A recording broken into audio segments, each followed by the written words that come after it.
Sa ngalan ng Ama, ng Anak, at ng Espiritu Santo. Amen. Sumainyo ang Panginoon. At sumainyo rin. Mga kapatid, tayo ay nasa pang-apat na linggo sa Pasko na muling pagkabuhay ng ating Panginoon.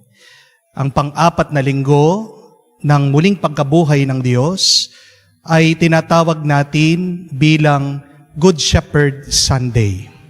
Ang ating Panginoon ay muling nabuhay at siya ang ating gabay bilang mabuting pastol. May kasabihan that money makes the world goes around.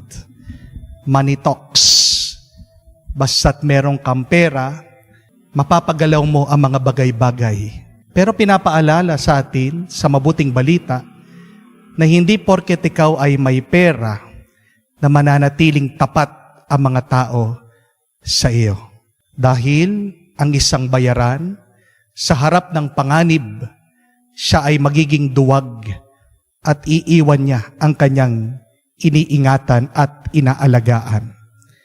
Pero ang mabuting pastol, ang ating Panginoong Hesukristo, wala man tayong maibayad, wala tayong maisukli, wala man tayong maialay sa Kanya. Pero hindi niya tayo kailanman iiwan at papabayaan.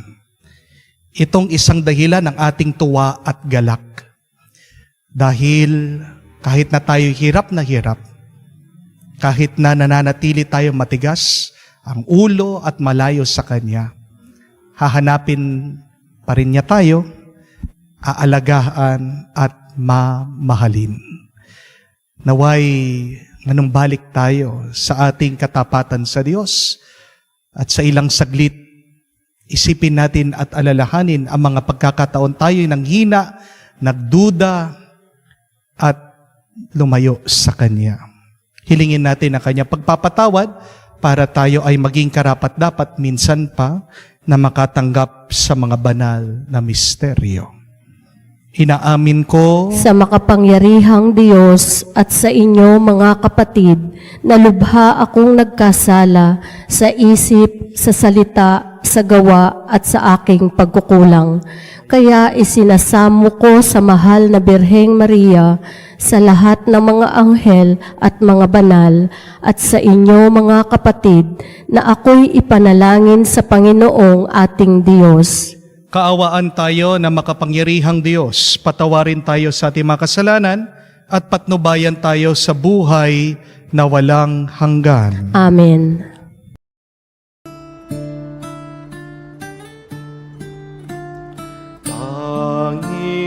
Panginoon, maawa ka. Panginoon, maawa ka.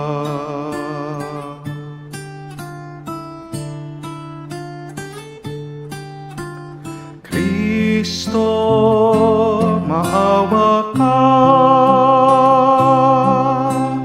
Kristo, maawa ka sa amin.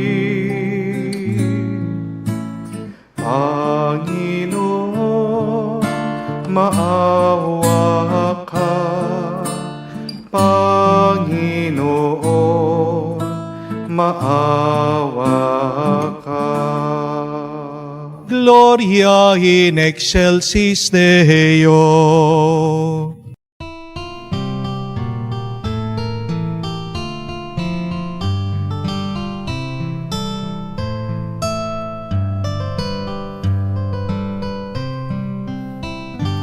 Luwalhati sa Diyos sa kaitaasan, kaloob sa lupa ay kapayapaan. Pinupuri ka at ipinandarangал, sinasamba ka dahil sa dakila mong kalwalhatian. Panginoon naming Diyos, Hari ng langit, Amang makapangyarihan, Panginoong Jesucristo, Kung nanak ng Diyos, Kordero ng Ama, ikaw na nag-aalis ng mga kasalanan ng sanlibutan. Tanggapin mo ang aming kahilingan, ikaw na naluluklok sa kanan ng Ama. Maawa ka sa amin, ikaw lamang ang banal, Panginoong Jesucristo, kasama ng Espiritu, sa luwalhati ng Ama. Amen, Amen, Amen, Amen.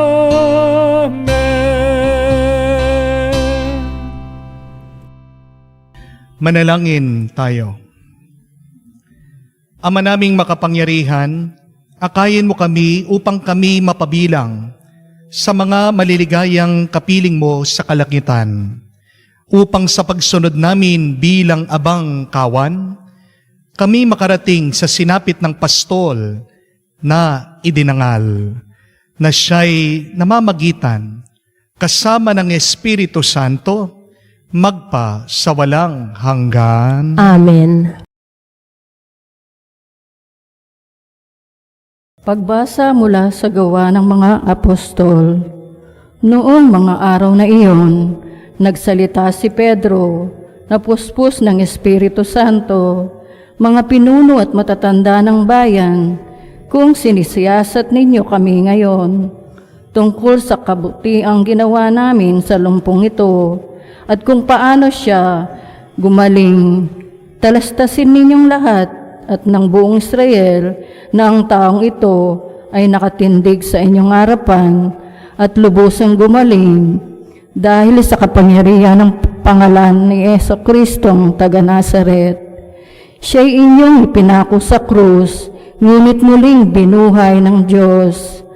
Ang Jesus na ito, ang batong panulukan, kay Jesucristo lamang matatagpuan ang kaligtasan, sapagkat sa silong ng langit, ang kanyang pangalan lamang ang ibinigay ng Diyos sa ikaliligtas ng tao. Ang salita ng Diyos. Salamat sa Diyos. Batong dating tinanggi ay siya pang naging saligan. Batong dating tinanggihay, siya pang naging saligan. O pasalamatan ng Diyos na Panginoon, sapagkat siya'y mabuti, ang kanyang pag-ibig ay napakatatag at mananatili. Mabuting di hamak na doon sa puon magtiwala ako, kaysa panaligan niya ang mga tao.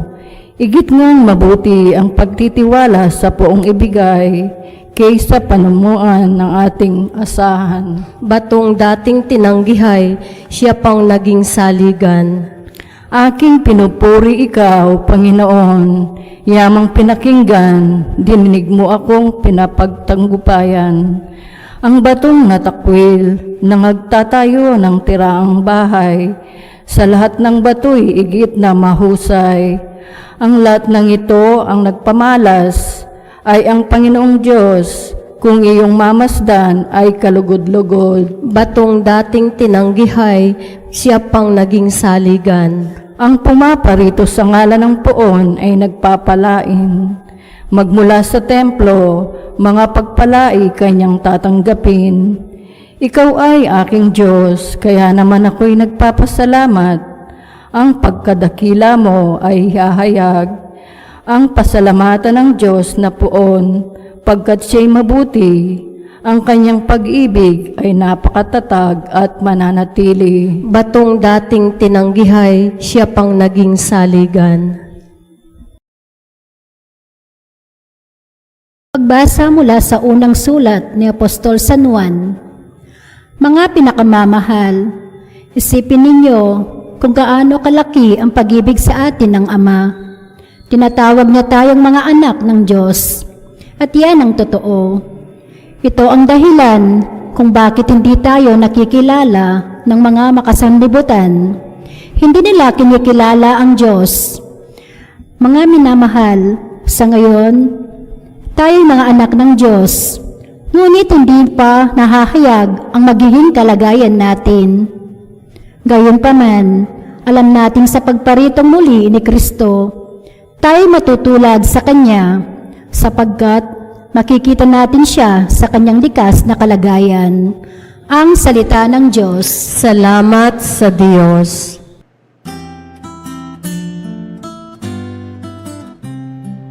Alleluia, alleluia, alleluia, alleluia, alleluia,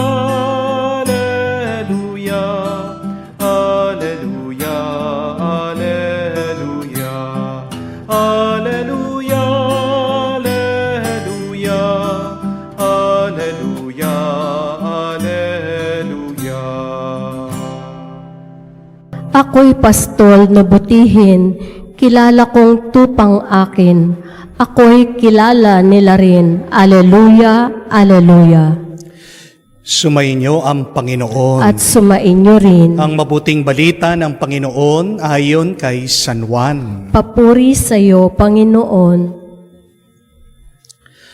Nung panahong iyon, sinabi ni Jesus, "Ako ang mabuting pastol." Iniaalay ng mabuting pastol ang kanyang buhay para sa mga tupa.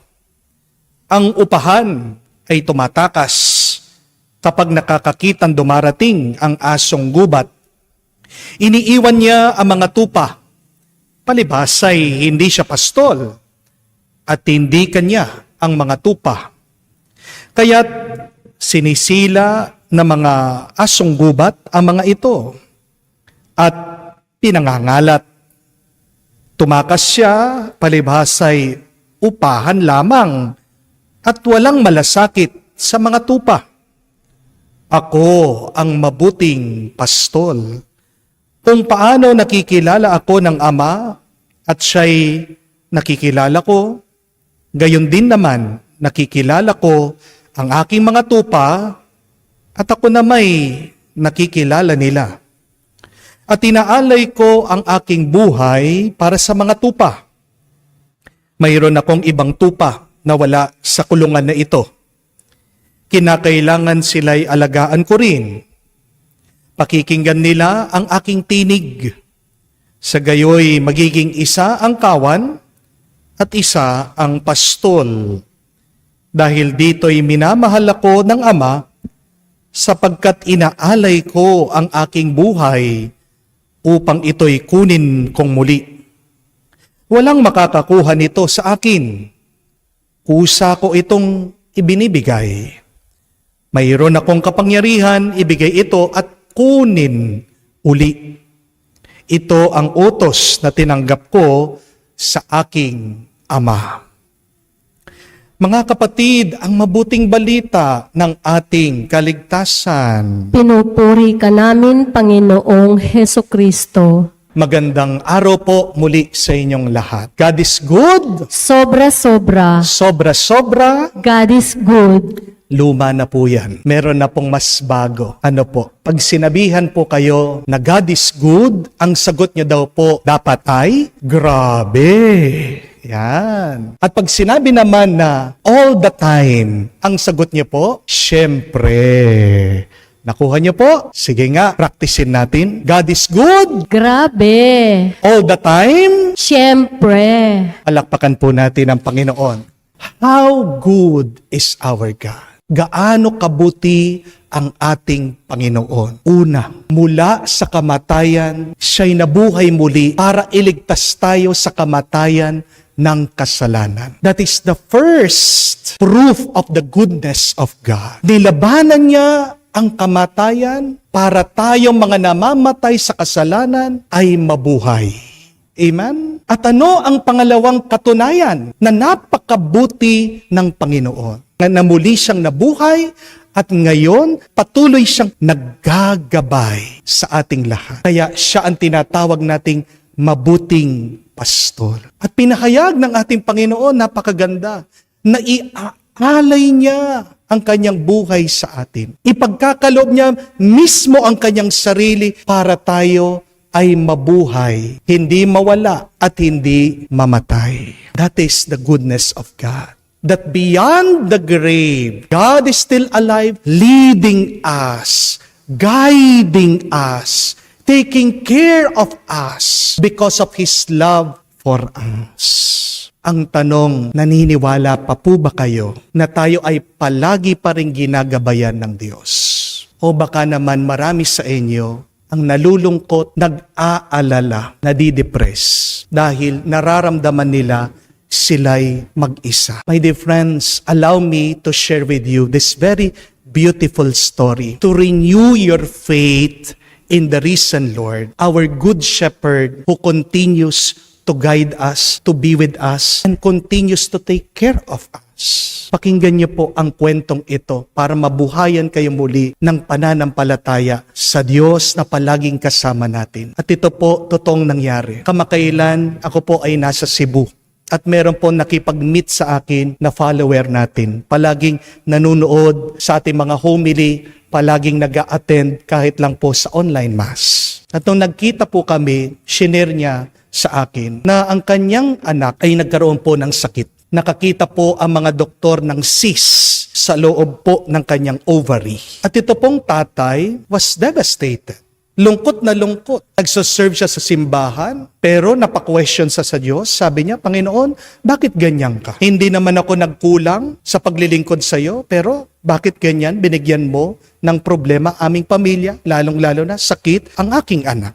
Nagkaroon po siya ng pagdududa sa Diyos. At ito yung tinatanong niya. Habang nagmamaneho daw siya, Lord, why? Bakit po, Panginoon? Pero habang siya ay nagmamaneho, bigla-bigla daw po, sa harapan ng kanyang sasakyan, may huminto na isang truck.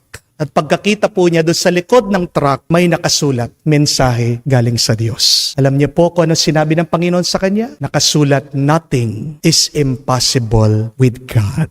Nakonsensya po itong tatay. Sabi niya, Lord, sorry, I doubted you. Pasensya na po, nagduda ako. Alam niyo po nangyari, nung susunod na pagka-check up, tinignan po yung cyst. Nagtataka yung mga doktor, wala na. How is that possible? With man, it's impossible. With God, everything is possible. Amen? Yan ang ating mabuting pastol. Hindi tayo papabayaan na mapahamak kung maniniwala tayo sa Kanya. Kung mananalig tayo sa Kanya. Kung mananampalataya tayo sa Kanya. Kung ang tagabantay ng ating buhay ay ang mabuting pastol, tandaan niyo po ito, walang masama na makakapasok sa ating buhay. Amen? At kung meron man tayong masama na nararanasan sa buhay natin, tandaan niyo po ito, yan ay gamot para tayo ay mapalakas. Suffering, as some saints would say, is a medicine for our soul so that we can become strong. May napanood po ako, video, ginagawa po nila sa Middle East. Nabigla po ako, na-shock ako. Bakit? Dahil ang mga nagpapastol, may-ari na mga kamelyo. Minsan pinapakain po nila na buhay na ahas. Pinapasubo po, nilalagay sa loob ng kanilang mga bibig. Pinapalunok yung pong ahas. Bakit po nila ginagawa yon? Meron po palang sakit yung mga kamelyo. At ang isang gamot para daw po maibsan yung sakit ng kanilang tiyan, para daw po isuka nila, ilabas nila yung pong lason na nandun sa loob ng kanilang tiyan, ayun daw kamandag sa loob ng mga ahas. Hindi naman po gagawin yun ng mga pastol para patayin, mapahamak ang kanilang mga alaga. Merong mabuting dahilan ang mga pastol.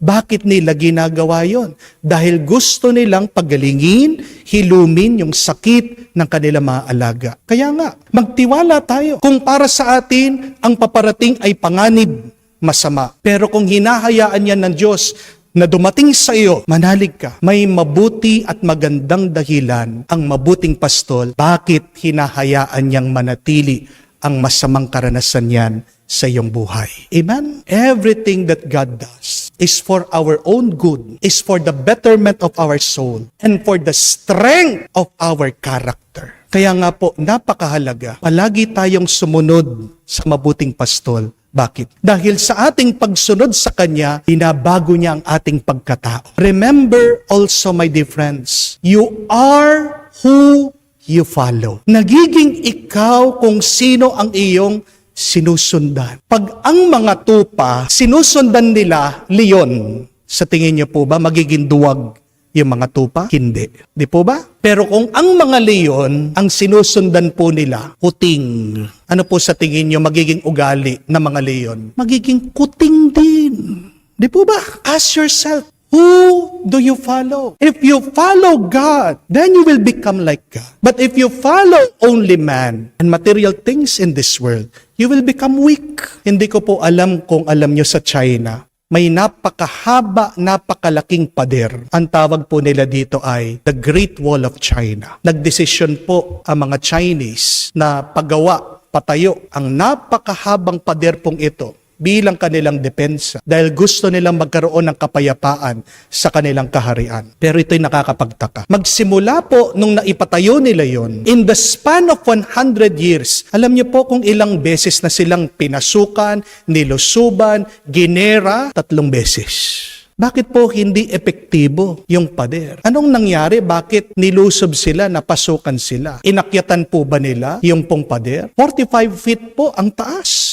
Winasak po ba nila yung pong Great Wall? Ang kapal po niyan. Wala po kayong makikitang sira. Ano po ang naging dahilan? Bakit kahit na napakalaki, napakataas, napakahaba, meron ng sagabal, meron ng pananggala, laban sa kanilang mga kalaban, pinasukan pa rin sila 3 beses. Ito po ang sagot. Binabayaran po yung mga gwardya nung pong Great Wall, nung pader. Kaya nakakapasok yung mga kalaban. Binigyan ng pansin na palakasin, patibayin yung pader. Pero ano yung nakalimutan nila? Nakalimutan nilang palakasin, patibayin, at ayusin yung karakter, yung pag-uugali, yung pagkatao nung sundalo. Amen? Bago man tayo magpatayo, anuman bagay na gagawin natin sa buhay, unahin po natin ang ating pag-uugali, ang ating pagkatao, kung ano yung nasa loob natin, ang ating kaluluwa. Dahil pag mahina ka sa loob, hindi ka makakalayo sa buhay. Pag mahina ka sa loob, hindi ka magtatagumpay. Pag mahina ka sa loob, wala kang tuwa, wala kang kapayapaan. The most important thing that we should start building is our character. May 3 bagay po ang nakakasira sa ugali o karakter ng isang tao. Tandaan niyo po ito. Una, kapangyarihan, power. Remember that absolute power corrupts absolutely. Pag marami kang kapangyarihan, makikita mo, dahil napakataas na ng tingin mo, kung minsan binababa mo ang mga ibang tao. Power, be careful. It destroys your character. Pangalawa, sex. Ingat po kayo. Pag ang sinusundan mo yung nararamdaman mo, ano pong pagkakaiba natin sa mga hayop? Nung ginawa tayo ng Diyos, iniba niya tayo sa mga hayop. We are higher. We are more than animals. Ginawa tayo ng Diyos sa wangis niya, sa mukha niya. Mag-ingat kayo. Pag ang sinusundan niyo, yung nararamdaman ng inyong katawang lupa. Sex corrupts, destroy character. At ang pangatlo ay ang pera, salapi. Yan yung babala ng ating Panginoon. Narinig niyo po ba? Yung daw upahan na tao, pag nakakakita ng asong lobo o panganib, agad tumatakbo kasi binabayaran lang siya. Ang motivation niya, pera. Masama po bang magtrabaho para sa pera? Hindi. Kailangan natin ng pera. Pero tandaan niyo po ito. Minsan, kailangan higitan natin ang dahilan ng ating pagtatrabaho. Sana magkaroon tayo ng higit na dahilan sa ating pagpapagod, pagtatrabaho at pag-iral dito sa mundo. We live in this world not only to earn. Amen? Life is more about money. Ang buhay na ito ay higit sa pera. Maaaring ang pera, may mabibili ka, pero hindi lang pera ang sagot sa lahat. At pag pera ng pinag-uusapan, alam nyo yan, nakakasira din, hindi lang ng pagkatao, kung hindi ng ating samahan at ng ugnayan. What builds character? Paano natin mapapalakas, mapapatatag ang ating pagkataong pag-uugali? Kailangan po natin ng vitamina. Ano pong vitamin? Vitamin C, vitamin D. Ano pong vitamin C? Christ. Have the mind of Christ in your head. Have the heart of Christ here in your chest. Take a daily dose of Christ every day. Vitamin D, divine. Tandaan niyo po, hindi lang po tayo tao. Tayo'y galing sa Diyos. Pag araw-araw, ikaw ay nagpapabasbas, ikaw ay nagpapabendisyon sa Diyos, yan na nagsisilbing lakas mo para harapin mo ang mga hamon ng buhay. Amen? Mga kapatid, manalangin po tayo. Pagpatulong po tayo, naway sa ating pakikinig, sa tinig sa salita ng Diyos, naway sa ating pagdarasal at pagbabasbas, tayo ay magbago kamukha niya, maging mas malakas at hindi tayo mawala at makuha ng masama. At sa banal na misang ito, tayo ay magpasalamat dahil hindi tayo papabayaan ng Diyos. Tandaan mo, pag malapit ka ng sumuko, magpaparamdam ang Diyos sa iyo. Ang mabuting pastol ay ang ating gabay hanggang marating natin ang buhay na walang hanggan. Kaya purihin natin, minsan pasalamatan ang Diyos na nabuhay muli para sa atin, nagsisilbing gabay sa atin. Siya ang lalaban sa lahat ng masama, hindi niya tayo papabayaan ngayon at magpakailanman. Amen. Sumasampalataya ako Sa Diyos, amang makapangyarihan sa lahat na may gawa ng langit at lupa. Sumasampalataya ako kay Hesu Kristo, iisang anak ng Diyos, Panginoon nating lahat. Nagkatawang tao siya, lalang ng Espiritu Santo. Ipinanganak ni Santa Mariang Birhen, pinagpakasakit ni Poncio Pilato, ipinako sa krus, namatay, inilibing, nanaog sa kinaroroonan ng mga yumao, nang may ikatlong araw, nabuhay na mag-uli, umakyat sa langit, naluluklok sa kanan ng Diyos amang makapangyarihan sa lahat. Doon magmumulang paparito at huhukom sa nangabubuhay at nangamatay na tao. Sumasampalataya naman ako sa Diyos Espiritu Santo, sa banal na simbahang Katolika, sa kasamahan ng mga banal, sa kapatawaran ng mga kasalanan, sa pagkabuhay na muli ng nangamatay na tao, at sa buhay na walang hanggan. Amen. Tayo'y iniingatan ni Jesus, ang mabuting pastol, na nag-alay ng kanyang buhay para sa atin. Taglay ang pananalig sa kanyang pag-ibig, manalangin tayo sa kanya at ating sabihin, Panginoon, dinggin mo kami. Panginoon, dinggin mo kami. Para sa simbahan, nakawan ng Diyos dito sa lupa. Maging halimbawa siya tuwina ng pagkakaisa, pagtutulungan at pagmamahalan sa pangangalaga ng mga kinatawan ng Diyos. Manalangin tayo. Panginoon, dinggin mo kami. Para sa mga namumuno sa simbahan, ang Santo Papa Francisco, Arsobispo Florentino Labarias, mga obispo, Reverendo Padre Joel Jomarsus Pigatos, at mga pari, naway sila'y maging mabubuting pastol, tapat at walang kapagurang tagapagkalinga ng kanilang kawan. Manalangin tayo. Panginoon, dinggin mo kami. Para sa mga tapat na laiko, naway mahalin nila ang kanilang mga pastol at malasap nawa nila ang masuyong kalinga ng Diyos sa pamamagitan ng mga tao. Manalangin tayo. Panginoon, dinggin mo kami. Sa katahimikan po ng ating puso, buksan natin at sabihin sa Diyos ang ating mabuting pastol, ang ating mga intensyon at pangangailangan.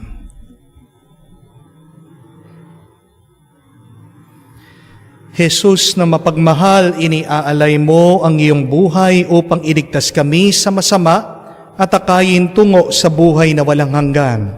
Tulutan mong pahalagaan namin ang kaligtasang dulot mo at laging sumusunod sa iyo.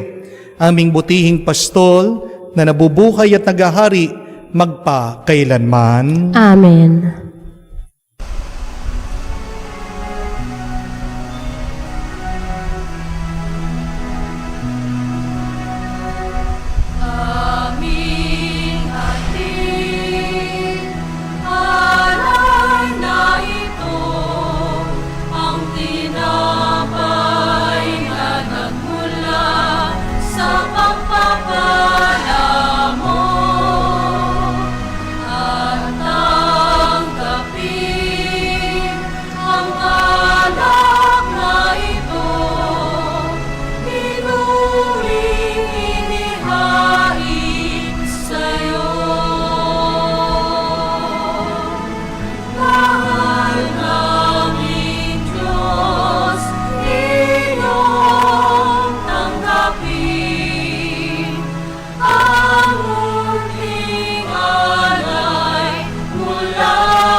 Manalangin kayo mga kapatid, para ang ating mga paghahain ay kalugdan ng Diyos, amang makapangyarihan. Tanggapin nawa ng Panginoon itong paghahain sa iyong mga kamay sa kapurihan niya at karangalan, sa ating kapakinabangan at sa buong sambayanan niyang banal.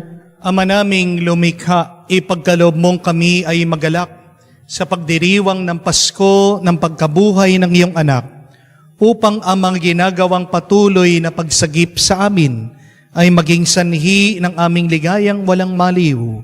Sa pamamagitan ni Jesucristo kasama ng Espiritu Santo, magpa sa walang hanggan. Amen. Sumainyo ang Panginoon. At sumainyo rin. Itaas sa Diyos sa inyong mga puso at diwa. Itinaas na namin sa Panginoon. Pasalamatan natin ang Panginoong ating Diyos. Marapat na siya ay pasalamatan.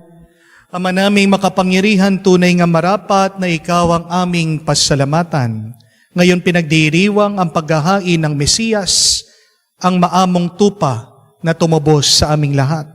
Siya'y talagang maasahan at ang katapatan niya sa pananagutan ay siya'y bumangon sa dating pamumuhay, sa sangkatauhan na mihasa sa pagkamasalawahan. Ang dangal ng tao ay ganap na itinampok upang mamana namin sa pakikipagkapatid kay Jesus. Kaya kaysa na mga anghel, nagsisiawit ng papuri sa iyo, na walang humpay sa kalangitan kami nagbubunyi sa iyong kadakilaan.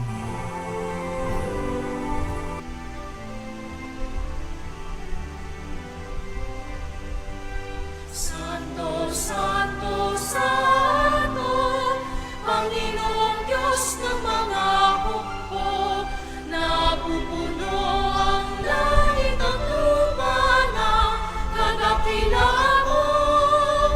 Hosana, Hosana, sa kaitaasan, pinagpala ang naparirito sa ngalan ng Panginoon.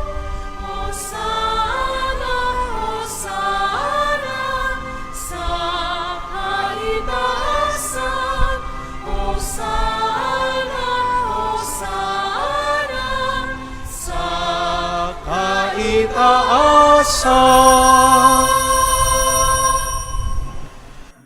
Ama naming banal, ikaw ang bukal ng tanang kabanalan. Kaya't sa pamagitan ng iyong Espiritu, gawin mong banal ang mga kaloob na ito, upang para sa amin maging katawan at dugo ng aming Panginoong Jesucristo.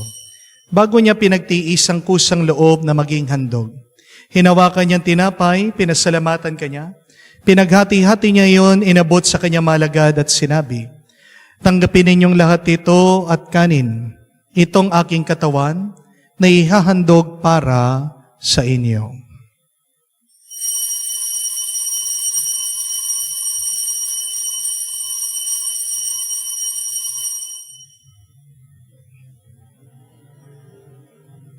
Gayon din naman na matapos ang hapunan, hinawakan niya ang kalis. Muli kanyang pinasalamatan.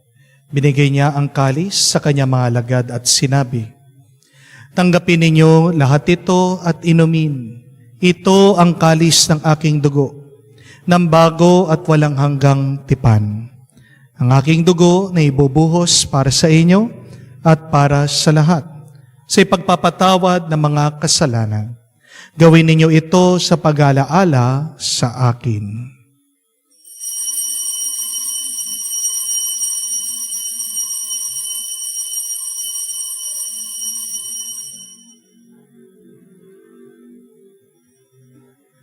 Ang misteryo ng pananampalataya. aming ipinahayag na namatay ang iyong anak, nabuhay bilang Mesiyas at magbabalik sa wakas para mahayag sa lahat. Ama, ginagawa namin ngayon ang pag-alaala sa pagkamatay at muling pagkabuhay ng iyong anak. Kaya tiniyalay namin sa iyo ang tinapay nagbibigay buhay at ang kalis na nagkakaloob ng kaligtasan. Kami nagpapasalamat dahil kami yung minarapat na tumayo sa harap mo para maglingkod sa iyo. Sinasamo namin kami magsalo-salo sa katawan at dugo ni Kristo ay mabuklod sa pagkakaisa sa pamamagitan ng Espiritu Santo. Amalingapin mong iyong simbahan, laganap sa buong daigdig. Puspusin mo kami sa pag-ibig. Kaysa ni Francesco, ang aming Papa, Florentino, aming Arsobispo at ng Tanang Kaparian. Alalahanin mo rin ang aming mga kapatid na nahihimlay, may pag-asang muling mabubuhay.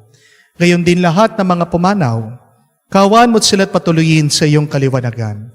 Kawan mo't pagindapating kaming lahat, makasalo sa iyong buhay na walang wakas. Kaisa na mahal na Birhen Maria, Ina ng Diyos, kaisa na mga apostol, lahat ng mga banal, na namuhay dito sa daigdig na kalugod-lugod sa iyo.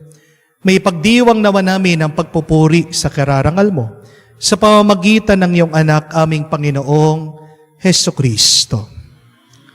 Sa pamamagitan ni Kristo, kasama niya at sa Kanya, ang lahat ng parangal at papuri ay sa iyo, Diyos Ama, makapangyarihan, kasama ng Espiritu Santo, magpasawalang hanggan. Amen, amen, amen. Sa nakakagaling na utos at turo ni Jesus sa Panginoon natin at Diyos, ipahayag natin ng lakas loob.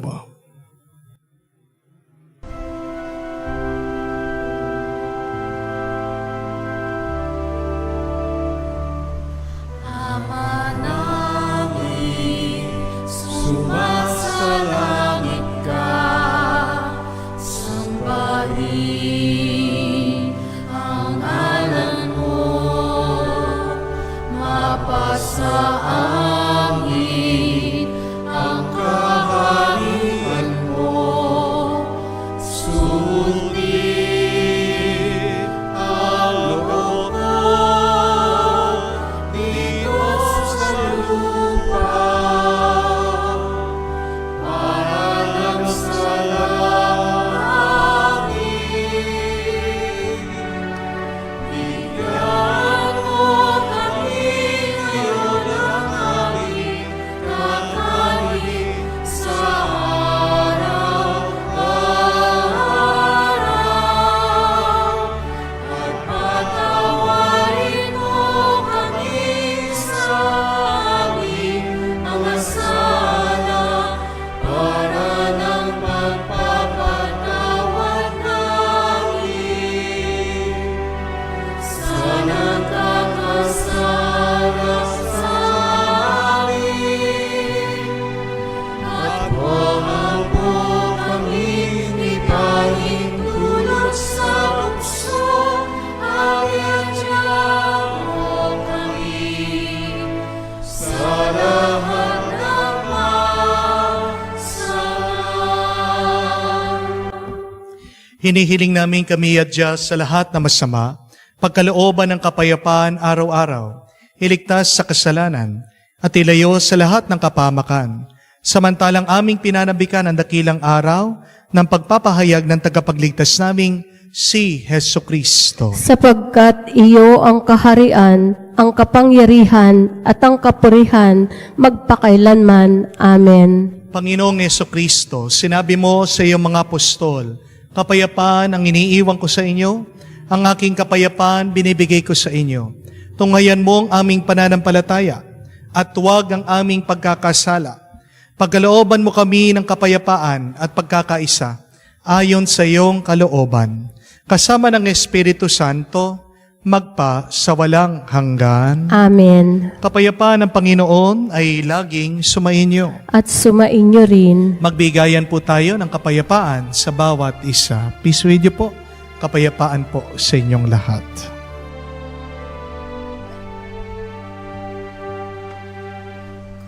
Kordero ng Diyos na nag-aalis ng mga kasalanan,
Mga kapatid, naririto ang ating Panginoong Jesucristo, ang Kordero ng Diyos, nag-aalis ng mga kasalanan ng sanlibutan.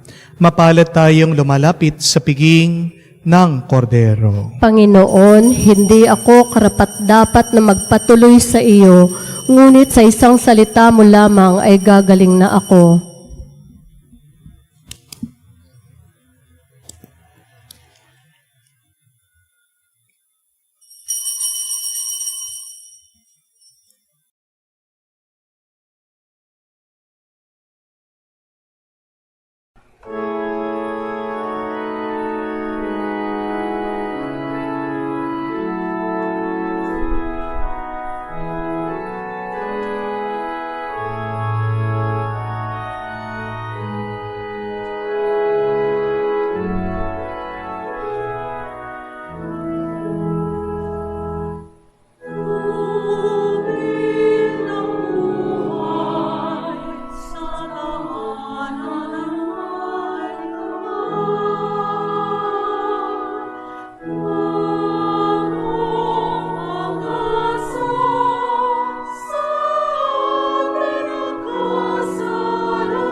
Lumuhod po tayo para sa panalangin para sa mga may sakit. Panginoong Yesus, lumalapit po kami sa iyo ngayon upang idulog ang kagalingan ng mga may sakit. Haplusin niyo po sila at pagkalooban ng panibagong lakas upang sila ay muling makapaglingkod sa iyo.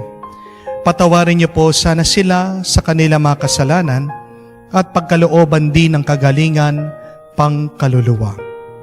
Sa katahimikan po ng ating puso, tandaan natin, alalahanin ang mga kapatid nating may sakit.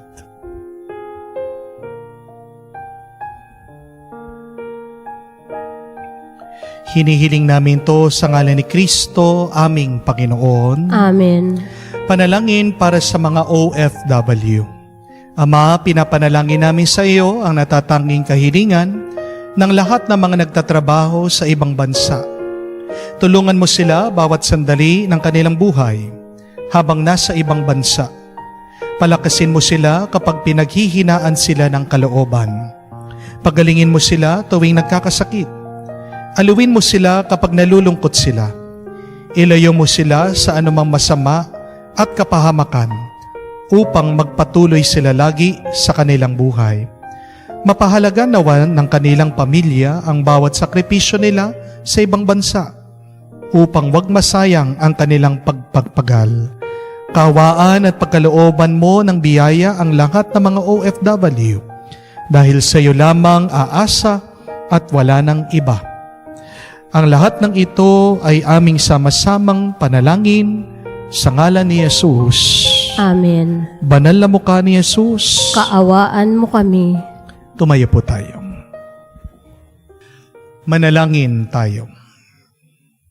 Ama naming mapagmahal, ikaw ang butihing pastol na nagtataguyod sa amin, kaya't kaming kawan mo ay iyong tangkilikin. Pakundangan sa dugo ng iyong anak na dumanak para sa amin, upang kami lahat ay iyong mailigtas. Marapatin mo kami makarating sa pastulan na inilalaan mo sa amin ngayon at kailanman, sa pamagitan ni Jesucristo kasama ng Espiritu Santo, magpa sa walang hanggan. Amen. Nung puminsan ako ay kumain sa isang restaurant at napakaganda nung nabasa ko sa dingding. Sabi po, serve with your heart. Serve with your heart. Kaya po pinagmasdan ko ang mga waiter, napakaganda ng kanilang mga muka, nakangiti. Sila'y nagtatrabaho, oo, para sumweldo, may pangkain ng kanilang pamilya, pero magandang paalaala. Bakit tayo nagpapagod? Bakit tayo nagsasakripisyo? Sana magmula din sa puso, sa ating pagmamahal. Kaya nating tumulong, magbahagi, maglingkod, na libre, na kahit walang bayad. At napakaganda ng balik nun sa atin. Sobra-sobra na pagpapala. Pag ikaw ay naglilingkod na hindi humihingi ng kapalit, ikaw ay babasbasan ng Diyos sa ibang paraan. Tuwa at kapayapaan na hindi mabibigay na material na bagay. Nung pumunta ako sa airport, nakita ko napaka-sungit ng iba na nasa counter. Pasensya na po ha. Maaaring pagod, pero sabi ko sa sarili ko, binabayaran naman ng mga ito ha. Nagbayad naman ako ng upuan sa eroplano. Bakit ang sungit? Pero tingnan nyo na po, kahit na ikaw ay binayaran, binigyan ng pera, hindi ka makakapaglingkod ng mabuti. Kaya ang assignment po natin, subukan nyo po, sa darating na linggong ito, kayo ay tumulong na walang hinihinging kapalit. Serve, help, give, without counting the cost, without expecting something in return. So, give for free. Maghanap po kayo ng paraan para mapakita, maparamdam ang paglilingkod na galing sa puso. Ito ang paglilingkod na kamuka ng mabuting pastol. Huwag po kayo mag-alala. Ang Diyos ang magbabayad, ang Diyos ang magsusukli sa inyo. Sumainyo ang Panginoon. At sumainyo rin. At kayo ay pagpalain ng Diyos, makapangyarihan sa lahat, sa ngalan ng Ama, ng Anak, ng Espiritu Santo. Amen. Ang ating misa ay natapos na. Humayo kayo sa kapayapaan ni Kristo. Salamat sa Diyos.